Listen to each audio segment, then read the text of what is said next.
हरे राम राम राम हरे हरे, हरे कृष्णा कृष्णा कृष्णा हरे हरे। भारत में आजकल बप्पा के विराजमान होने से ढोल नगारे और मोदक की खुशबू से माहौल खुशनुमा बना हुआ है और इसी में पंडाल की चमक धमक भी लोगों का ध्यान अपनी ओर खींचने में कामयाब साबित हुई है। बता दें कि इस साल बप्पा 19 सितंबर को विराजमान हुए और 29 सितंबर को विसर्जन की प्रक्रिया संपन्न की जाएगी। हालांकि बहुत सारे लोग 1, 3, 5, 7 या 9 दिन के लिए भी बप्पा को अपने घर लाकर विधि पूर्वक उनकी पूजा संपन्न करते हैं। नमस्कार, आप गणेश चतुर्थी से जुड़ी एक खास कवरेज सुन रहे हैं हमारे YouTube चैनल रफ्तार पर। और आगे बढ़ने से पहले अभी सब्सक्राइब कीजिए हमारे चैनल को और इस फेस्टिवल सीजन में सुनिए एक से बढ़कर एक किस्से और दिलचस्प टॉपिक पर हमारी खास कवरेज। भारत में गणेश चतुर्थी का एक खास महत्व उन पंडालों से भी जुड़ा है जो लोगों के दिलों में खास जगह और महत्व रखते हैं। और जब बात पंडाल की हो तो मुंबई के लाल बाग के राजा का जिक्र न हो, ऐसा तो मुमकिन ही नहीं है। तो चलिए आज हम आपको लेकर चलते हैं एक ऐसे सफर पर जहां हम जानेंगे कि लाल बाग के राजा का पंडाल आखिर कब से स्थापित हो रहा है और ऐसा क्या खास है जो आज भी ये लोगों के बीच चर्चा का विषय बना रहता है। तो आइए शुरू करते हैं इस इंटरेस्टिंग स्टोरी पर हमारा सफर, लेकिन इससे पहले जोर से बोलिए गणपति बप्पा मोरया। हिंदू धर्म से जुड़े शास्त्रों में भगवान गणेश को प्रथम पूजनीय बताया गया है और आजकल देश भर में गणेश चतुर्थी के त्योहार की धूम भी है, जिसे मुंबई में सबसे अधिक जोरों शोरों से मनाया जाता है। और यहाँ आप एक से एक बढ़कर कई पंडाल भी देख सकते हैं, लेकिन इन सबसे ज्यादा फेमस है लाल बाग के राजा, जिनकी पूजा यहाँ भक्तों के द्वारा काफी भव्य तरीके से की जाती है। लाल बाग की कहानी कई दशक पुरानी है और इसके गणेशों उत्सव मंडल की स्थापना बहुत साल पहले वर्ष 1934 में मुंबई के लाल बाग बाजार में की गई थी। वही सालों की इस परंपरा के मुताबिक आज भी इस मंडल की स्थापना के लिए मछुआरे और व्यापारी एक साथ तैयारी में जुटते हैं। आपको जानकर हैरानी होगी कि लाल बाग के राजा का पंडाल, मूर्ति और भक्तों की भारी भीड़ एक महान विरासत का हिस्सा है। एक ऐसी विरासत जो आजादी से पहले से चली आ रही है। वही परंपरा, वही तौर तरीका और वही आस्था। पिछले 82 सालों से लाल बाग के राजा का दरबार यूं ही सज रहा है और ऐसे ही हर साल श्रद्धालुओं की भारी भीड़ उनकी एक झलक के लिए उमड़ती है।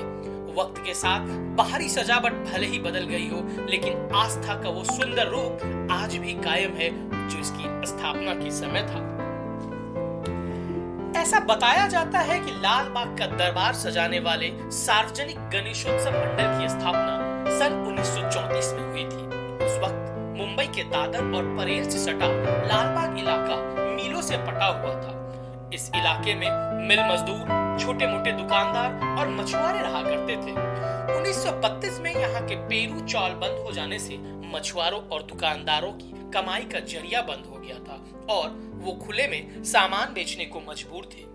तब कुछ लोगों ने मिलकर अपनी मन्नतों को पूरा करने के लिए गणपति की पूजा शुरू की। धीरे धीरे इस पूजा में आसपास के लोग शामिल होने लगे और लाल बाग में बाजार खड़ा करने के लिए थोड़ा बहुत चंदा भी देने लगे। 2 साल बीतते बीतते मछुआरों और दुकानदारों की मन्नत पूरी हो गई और उन्हें बाजार खड़ा करने के लिए जमीन मिल गई। तब उन लोगों ने भगवान के प्रति अपनी आस्था प्रकट करने के लिए 12 सितंबर 1934 को यहाँ गणपति की प्रतिमा की स्थापित की। धीरे धीरे लाल बाग के इस गणपति की महिमा की दूर दूर तक चर्चा होने लगी। मुंबई के अलग अलग हिस्सों से यहाँ दर्शन के लिए श्रद्धालु उमड़ने लगे। तब लाल बाग के गणपति को मराठी में नया नाम मिला लाल बागचा राजा, यानी लाल बाग के राजा।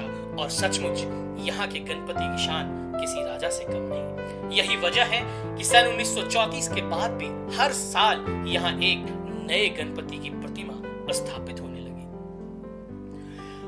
अब आप यकीन नहीं मानेंगे, लेकिन 1934 से लेकर अब तक की इन सारी मूर्तियों में एक खास समानताएं हैं और वो ये कि इन्हें लाल बाग में रहने वाले एक ही परिवार के मूर्तिकारों ने बनाया है ना ये कमाल की जानकारी। आपकी जानकारी के लिए ये भी बता दें कि पिछले 8 दशकों से इलाके का कांबली परिवार ही लाल बाग के राजा की मूर्ति बना रहा है। फिर करीब 20 फीट ऊंची गणपति की मूर्ति बनाने का ये हुनर एक पीढ़ी से दूसरी पीढ़ी तक भी पहुंचा।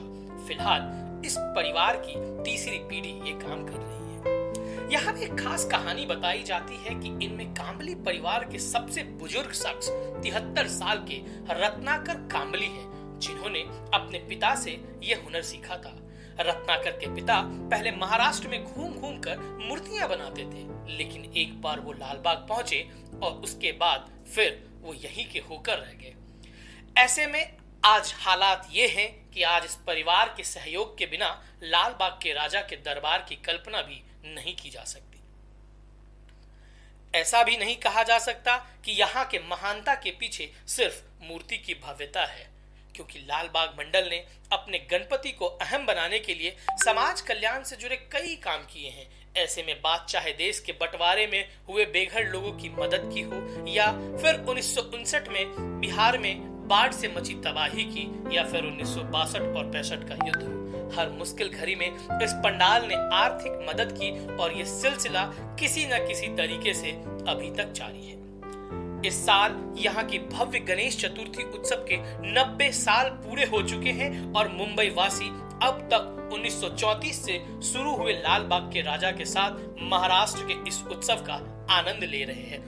उत्साह का अंदाज इसी बात से लगाया जा सकता है कि आप सड़कों पर लाखों भक्तों को ढोल नगारों की थाप पर नाचते देख सकते हैं, जिनमें आम लोगों से लेकर बहुत से सेलिब्रिटीज भी शामिल हैं।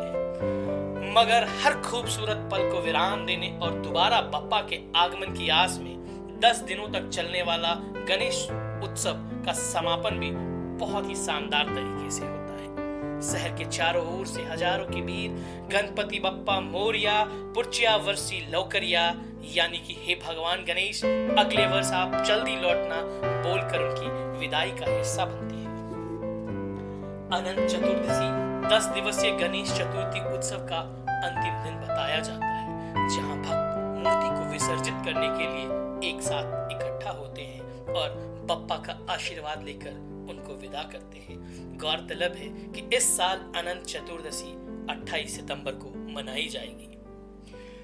तो इसी के साथ लालबाग के राजा की चर्चा पर हम देते हैं विराम और फिर हाजिर होंगे जल्द ही एक नए टॉपिक और गणेश चतुर्थी के गणपति विसर्जन से जुड़ी ऐसी ही एक कहानी लेकर। तब तक आप भी बप्पा के दर्शन का सौभाग्य लेकर बोलिए गणपति बप्पा मोरिया। आप सुन रहे थे ये खास पेशकश हमारे YouTube चैनल रफ्तार पर, और ऐसी भी इंटरेस्टिंग टॉपिक्स और गणेश चतुर्थी पर हमारी खास पेश सुनने के लिए अभी सब्सक्राइब कीजिए हमारा चैनल और जुड़े रहे हमारे साथ।